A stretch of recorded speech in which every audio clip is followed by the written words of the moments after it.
Nick, in my role as a recruiter, I frequently meet professionals who aren't just seeking a new job, they're trying to escape the frustrations of workplace politics. They've shared stories of feeling overlooked despite the hard work or being blindsided by decisions made behind closed doors. These experiences have highlighted just how profoundly workplace politics can affect morale and career satisfaction. Given how widespread the issue is, I thought it would be invaluable to explore it with you. Nick, to start off, could you give us an understanding of what workplace politics really means and how individuals can navigate it without compromising their integrity or values? Yeah, sure. So for me, workplace, when we talk about workplace politics, we're really talking about a negative kind of toxic environment where people don't feel as though they actually understand why some of the decisions are being made, how they're being made, and they identify that there are maybe some players who are manipulating situations or, negotiating things in the background and they're not party to it. So I don't know whether I've summarized it well enough, but it feels like it's a negative situation. Yeah, Um, I think that would align with my understanding, Nick, certainly. So, why do you think it becomes a source of frustration for so many professionals? Well, I think because most people, when they join a company, they know that they're going to work on a team in some respects. They're either going to have a line manager and there's maybe peers that they've got, or they're going to be a manager themselves, but work with other managers in teams in collaboration. And I think therein lies the issue that when we talk about office politics, it sounds like collaboration has gone. It sounds like business communication, normal, open, healthy communication isn't present. And so it's a negative thing. People feel left out, they feel misinformed, uninformed, and basically they don't feel like they're actually part of the team. Mhm. Definitely. I think we're certainly framing workplace politics as a negative thing, and that would be my immediate thoughts that it is largely negative, but can it be harnessed positively? Is there any positives from workplace politics? Maybe we regard it as positive if we actually use that kind of political approach ourselves. That's not to say, when we talk about the negativity of office politics, we're probably more worried about the fact that other people are getting their agenda points pushed forwards, and that's at our cost. So if there is anything positive about it, maybe we can harness that approach to actually make sure that we get an early listening around a topic that we're passionate about. Maybe we can actually use that political approach with the right kind of counter where we ask questions, we come up with counter arguments so that rather than letting the decision be taken elsewhere behind closed doors where we're not party to a discussion, maybe we can figure out ways that we can actually stop it moving in the direction it's going if we don't agree with it. So I think we can sometimes turn what appears to be negative into a positive, or maybe we can harness the power of that kind of approach. I would say just be careful because it maybe isn't an approach that sits comfortably with us. And I know that values, our personal values, come into question then. So if you're somebody that values openness and collaboration, to actually go and talk to somebody in a one to one on a topic that you know will cause angst or harm to others may not be something that sits comfortably with you. Yeah, I think most of the organisations I've worked in, that thankfully I feel have been largely meritocratic, and the one organisation where I didn't feel it was meritocratic, there was a lot more workplace politics, and my line was just to try and avoid it and not get involved in workplace politics, and Yeah. I stuck to that throughout my time with the organisation. But retrospectively, or even at the time, I felt potentially disadvantaged by not engaging in some of those workplace politics because, as you've mentioned earlier, maybe your voice doesn't get heard or your view or opinion doesn't get heard as much as some of the people who are engaging with it. So, like, is it important to engage with it, and should I have engage with it more in that organisation, or was it right to step away and just let the politics play out and I just think I think being aware of the effect it has on you is one aspect of this. I would say is important. Um, Sometimes we can go and dip our toe into things without becoming fully embroiled and feel comfortable with that. In other cases, we might actually just want to run away from it and keep out. And I think where you've got a particularly toxic environment in a company, the inclination might be to say, this job isn't worth it to me. The angst I feel, the anxiety it builds up with me is just totally negative. Perhaps I need to go avoid this. And so, one form of avoidance is not to become involved. Another form of avoidance is actually to step away from the company, from the role, or whatever it is. And at the end of the day, it's kind of looking after yourself. yeah, yeah. I know. I think we've all probably worked with people who are always in the ear of the chief exec, or always in the ear of the director, and always trying to have, the upper hand in conversations. But it does appear to work sometimes, Nick. I think I've worked with people who've probably got ahead through navigating place politics effectively. So I definitely think it's something we should be aware of in the workplace, and if possible, uh, you know, engage with it in the correct way. But what would be some red flags that indicate unhealthy or manipulative behaviours in the workplace? I think if kind of actually or metaphorically notice that there are some conversations that come to a sudden halt when you walk in the room, that could be indicative of something unhealthy going on. If there are announcements that are being made that kind of say, we've asked everybody, but you weren't asked, those are kind of red flags for me. And I think are probably indicative that actually there isn't the openness of environment, there isn't the openness and honesty that you might be looking for. The trust isn't quite well placed. I think going back to what you said about some people really do well out of it, I think to a degree we each of us need to be trusted as well. Now, if one person is trusted above another, the question there is, are they trusted because of their integrity? Are they trusted because of their palliness? You know, um, Sometimes the trust actually is born out of an unhealthy relationship that's going on, and therein lies a potential problem. Mm-hmm. Do you think some organisations allow workplace politics, or even endorse it as a strategy to try and, if they have that, they have a lot of organisations, less so these days, but have an up or out culture where you either get on or you get out. And do you think that's something that's promoted Yeah. in certain organisations to try and create a competitive advantage amongst staff? I think there's degrees of tolerance. Some companies have a high degree of tolerance of that kind of stuff. Others have a lower degree. It makes me think as well. We can't each of us be party to every decision that gets taken. It's just not normal. If there's a decision taken a couple of levels above us, or even one level above us, and we're not party to how that decision was taken. That doesn't necessarily mean to say that it's because of politics. It may just mean that actually there was a need and it needed to be addressed. But there may be things that are decided where we feel that it would have been good for us to have had a voice before the decision was announced, so that we could at least have A, been aware of it, but B, influenced how that decision was taken and the way it was communicated. So I think, kind of back to your question in this respect, I think there are degrees of tolerance, and I don't know about companies endorsing office politics, but I think the high degree of tolerance means that it's tantamount to endorsing. Yeah, yeah, I would definitely think it's probably used as a bit of a tool sometimes to create competition within organisations, Yeah, who are trying to create a high performance environment. But on the flip side, I think it creates additional stress for staff, and there'd be a lot of downsides to endorsing that yeah. environment.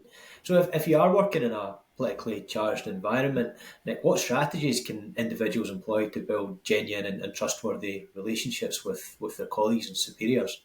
I think pick ones. It's a bit like picking your battle. There may be some things that go on that you just cannot do anything about. There's no point trying to stop the tide coming in. There's no point trying to stop the sun rising. There are just some things that are just beyond us.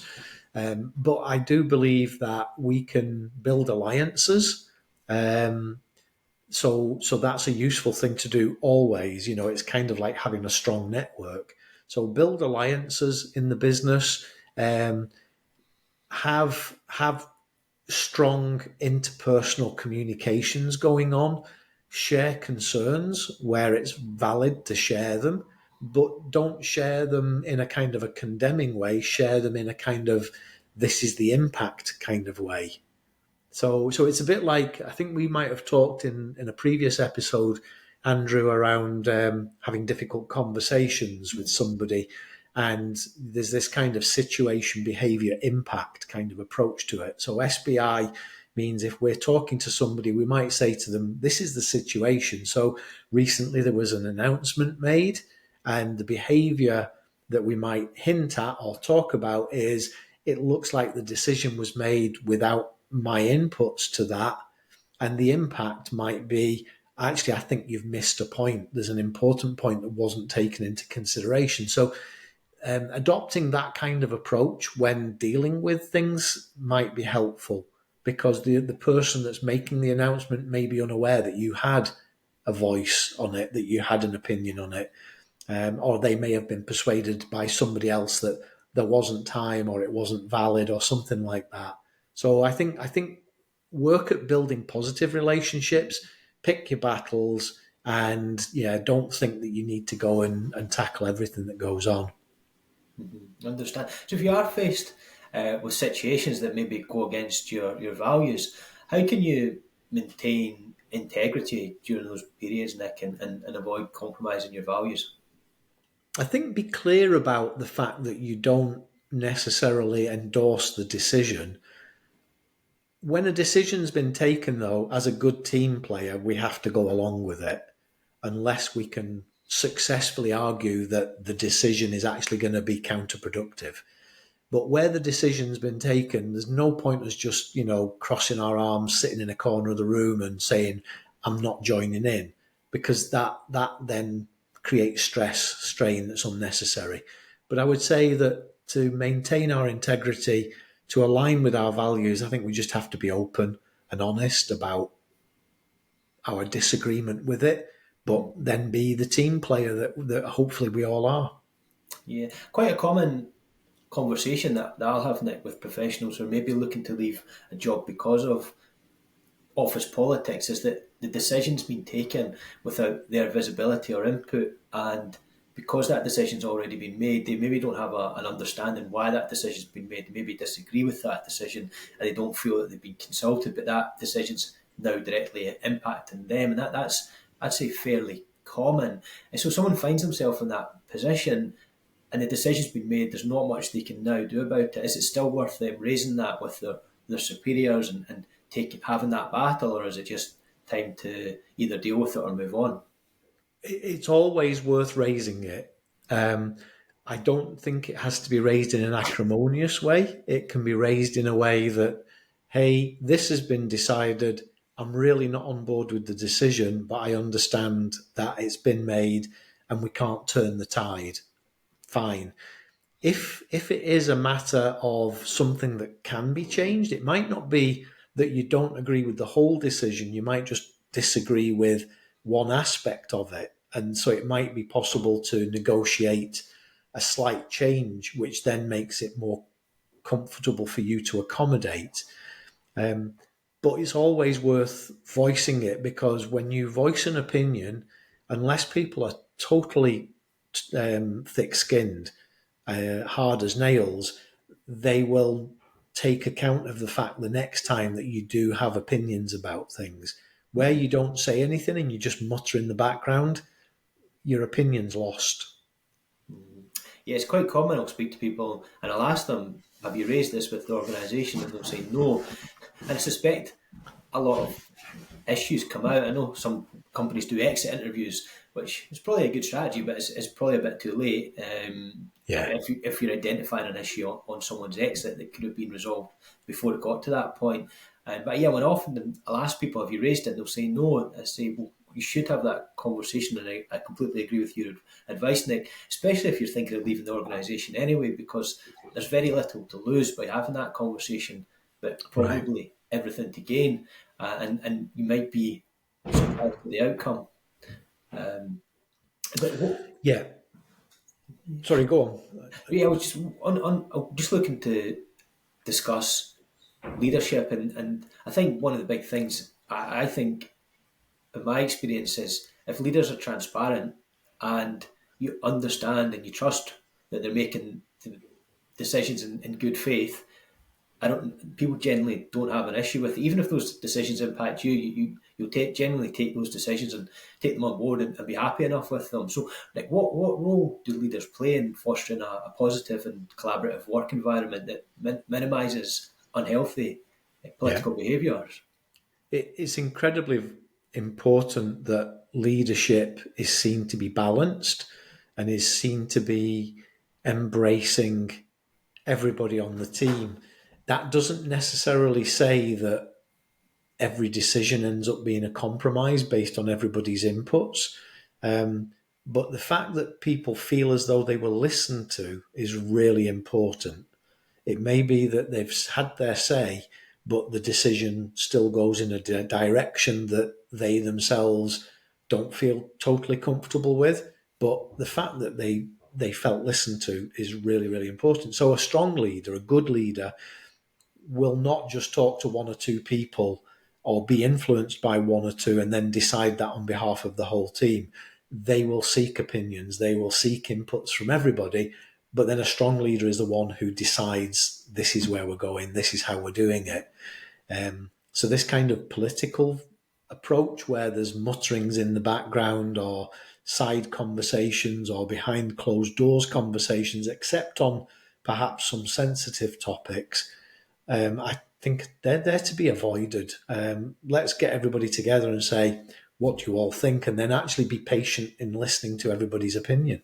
Yeah, I think it's a good point, Nick. The biggest leadership mistake I see getting made consistently is probably inconsistency and decision making. And even if you look at it on a UK wide level, you've got the term tier because of Keir Starmer's indecision potentially in the way that it makes this lack of consistency in maybe the way decisions are made. And I know that that's put certain consistently put various areas of the population offside. And you do see that happen in businesses as well, where people feel that there's not a consistency from leadership Yeah. and a fairness in which decisions are made. And I think that is consistently an area that people have concerns where they don't feel they're treated equally to other people in the organisation, or certain parts of the organisation aren't treated equally or valued equally. I think that really tends to cause a lot of issues. And it seems to be something, I don't know if it's something you ever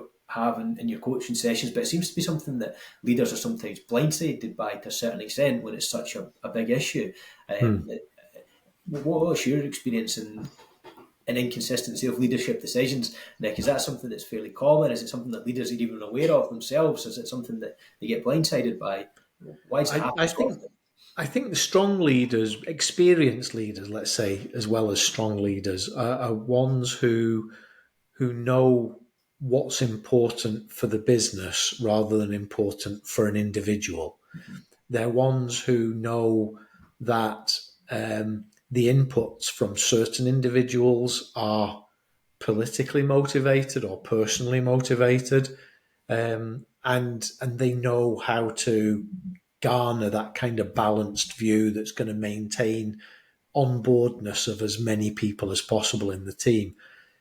They also know how to trust their people and and in what way to trust them. So that's me talking about strong, experienced leaders, people who are mature. Where we might have immaturity, that's when we start to get sidebar conversations, decisions made that blindside everybody, that kind of stuff. And that doesn't usually lead to a good outcome. One of the things that I'm interested in is over the years, I've seen a lot of grand statements being made in business and in government as well. And very often these are made to grab attention, to get immediate approval. Mm. But then the truth comes out later. So, the growth expectations for the business very often are not met. Very often, acquisitions that companies make are not actually based on any real science. They're actually based on the ego and the desire, the aspiration of the boss. So sometimes, there's this kind of calling out that takes place. It happens a lot in politics now. You see it's rife that decisions that have been announced, goals that have been announced, everybody scrutinizes it to say, did they do it? Did they achieve it? And I think sometimes we make the grand announcement with hope rather than with certainty that we're going to be able to deliver. But yeah, I think accountability is very important in my belief, and I think that leaders, whether it be in politics or in business, should be accountable to their employees to deliver against what they've suggested. And I think people appreciate it's not always going to be the case that they will be able to deliver. But I think if there's a consistent under delivery and promise, I think that causes a real issue in trust and damages the relationship. Yeah, no, absolutely. I think the trust goes. I think we give everybody credit at the start of a relationship, a few points in the bank balance, as it were. But some people build on that, and other people burn through it. And the ones that burn through it, they're not trusted. They're not liked by their team. The team don't believe in them, and then eventually the team stops believing in anything that they say. Yeah. Well, once that trust's lost, Nick, do you think it can be regained? I'm sure it can. It depends on how far gone it is. It depends to what extent it's gone, and also it's not just if Einstein coined the phrase, the definition of insanity is to keep doing the same thing and expect a different outcome. To change a situation means that the individual has to change. Stop doing the politics, stop making the announcements, stop deciding things in the way that you've decided, and actually start to embrace a different approach. And then maybe people will embrace. But so often, I think what happens is somebody that's in a leadership position ends up getting bounced out of it, and they just go and repeat the same approach at the next employer. Yeah, I think a difficult position sometimes leaders are put in is you've maybe seen this in your career in various organisations, Nick, is if you're promoted within an organisation, you obviously have those relationships with peers, and that relationship dynamic needs to change if you're then their superior to some extent. And I think favouritism or office politics can come into play when someone's promoted because as a peer, people might not have that same relationship, and now it's suddenly your boss. And I think that's a difficult transition for leaders to make. How can leaders make that transition effectively? I think actually realizing that they're not in the same place that they were, that the people that were their closest buddies, if I can call them that, when they were part of the team, are still close to them, but actually, the relationship changes. I remember working for a company where we had a canteen, and so when people kind of logged off at lunchtime, the supervisor or the team manager would go sit at the same table for lunch with his team, and they'd be laughing and joking and fine. But actually, they were struggling to separate themselves away from being a part of the team rather than the leader of the team. I think sometimes it's a healthy thing just to say, as the leader of a team, I don't participate in everything that the team does. Likewise, there were people that you were close to when you were a part of the team, a member of the team, and there were other people that you weren't so close to. You've got to build those relationships up when you're leading the team because you rely on everybody contributing. Yeah. So being balanced across the whole team, appreciating the strengths of individuals as well as the weaknesses, and being able to figure out how you actually tap into everybody's contribution. Mhm.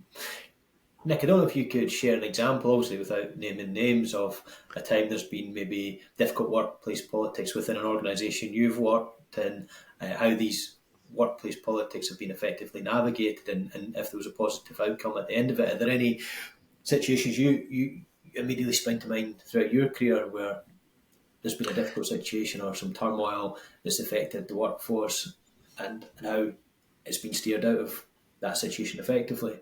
At a scale that's kind of meaningful. So yes, sometimes decisions are announced that affect the whole company, and those are the kinds of decisions that I think for us at the level we're at, we may not feel as though we've got any input to deal with that.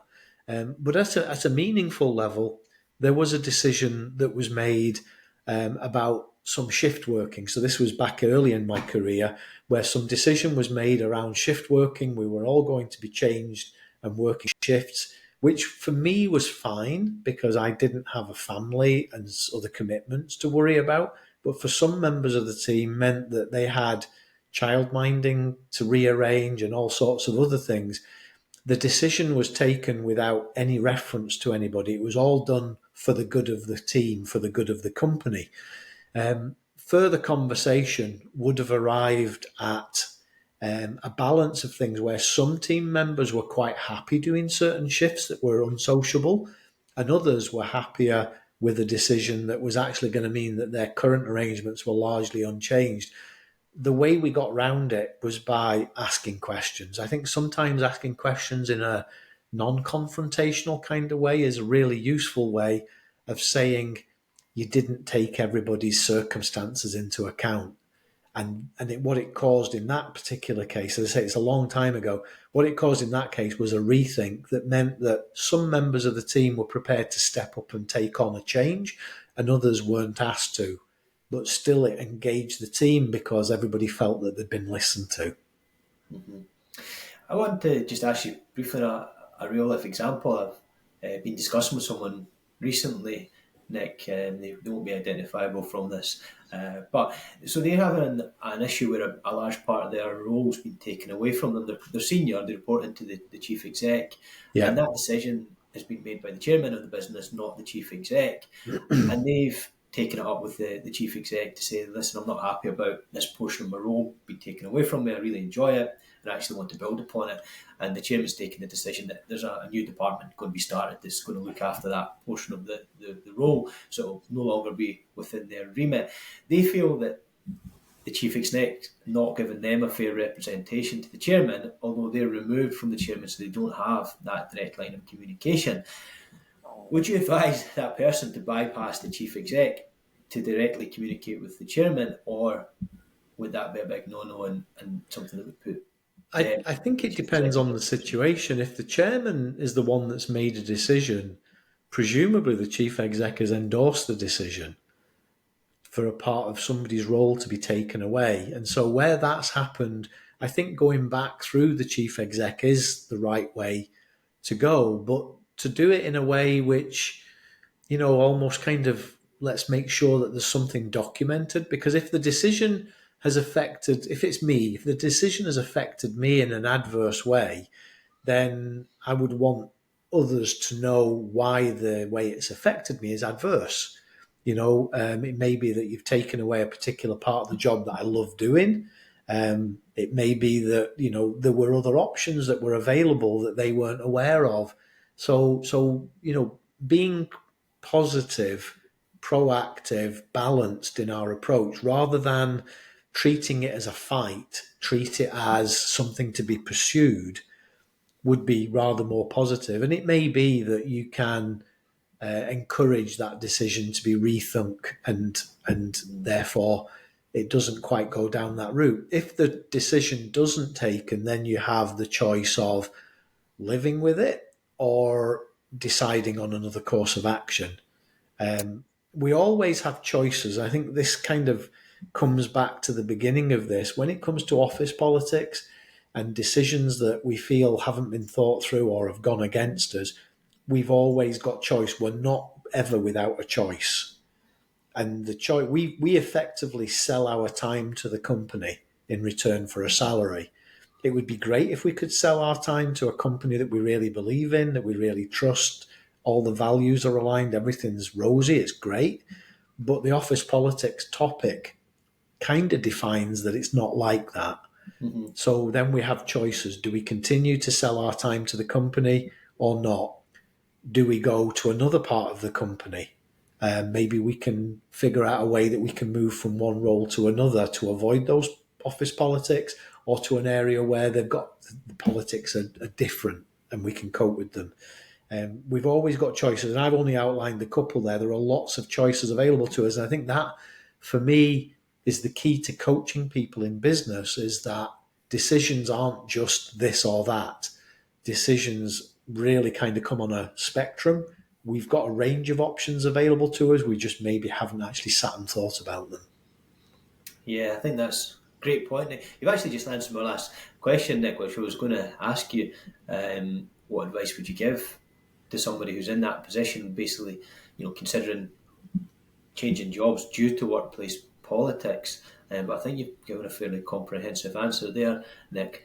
Just that people really should realise that, yes, they have a choice and they have the power to make that decision and move on. But as we were discussing a few weeks ago, Nick, on the flip side, if you are operating at a senior level, there isn't always an abundance of opportunities to immediately step into in other organisations. And there can be that period of 3, 6 months, a year maybe, where you're having to be proactive in the job market to secure the next opportunity. So if you've made that decision, Nick, to move on because of office politics, and you've come to that conclusion, how should you manage that job search period with your current workplace if you're not enjoying the office politics, and something that you try not to engage with, and it's actually driven you to leave the organisation? How should you manage that period before leaving? So you have to continue contributing in the job that you're in. So at any level, you can't take your foot off the gas pedal and check out, because when you do that, you actually kind of turn the spotlight on yourself, because people see a difference in you, and it might be that actually you end up at an extreme end. You end up going down a kind of a grievance procedure or disciplinary route that actually, you get even more intense attention paid to you. So you have to kind of stay on board with the role that you're doing and what it requires. But I would always say to people, it's probably easier to find a job when you're in a job, and certainly doesn't come with the frustration. So I would say be very purposeful about doing what you're going to do. Treat it as a project that you've undertaken in parallel with the work that you do, that you're going to go decide what it is you want to do future. You might decide on a different career altogether, and then go pursue it, research it properly, build the right relationships with, say, recruiters, executive recruiters, and so forth. Make yourself look right in the eyes of the prospective employer, but don't check out where you are. Just figure out ways that you can lessen the anxiety and stress on you of where you are. And even just the whole project of finding your next role can actually become a welcome distraction from becoming concerned about those politics. Definitely. No, great advice, Nick. I agree. Don't check out. Keep your foot on the gas. People, if you leave during that period, if you do check out, it can sour relationships that have been built up over years, and you don't know when you may need those relationships again in the future. So I think it's Yeah, brilliant advice, Nick. Great insight as always, Nick. I really appreciate your time, and hopefully you'll join me again next week. absolutely. Thanks, Andrew. It's been good to talk again, and what a great topic. Yeah, thank you for raising it. Absolutely. I think we could talk about it all day, but yeah. Thanks again, Nick. We'll catch up soon. Cheers. Cheers.